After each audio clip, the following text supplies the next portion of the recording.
In this video, I'm going to be showing you how to play a Kokoriko. More specifically, a binzasara, which is kind of like a larger Kokoriko instrument.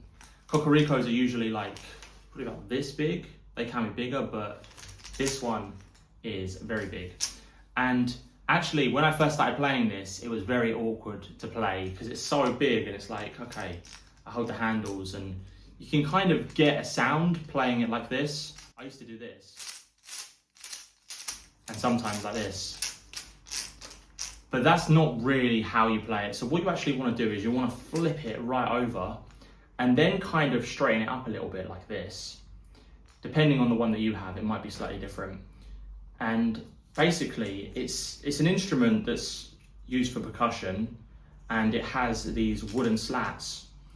And what you kind of want to do is you want to have a little bit of a looseness about it, and then with one hand, I'd use my dominant hand, you want to kind of give it like a flick, like this.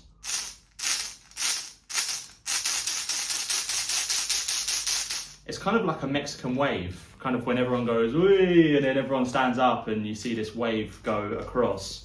That's kind of what happens with this. It has a kind of domino effect.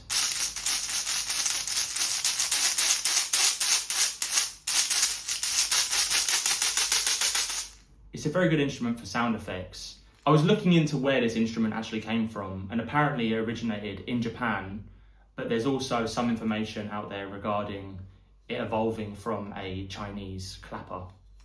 But anyway, this is the Kokoriko or binzasara. If you want to check it out, I will put a link in the description so that you can do that. Thanks so much for watching.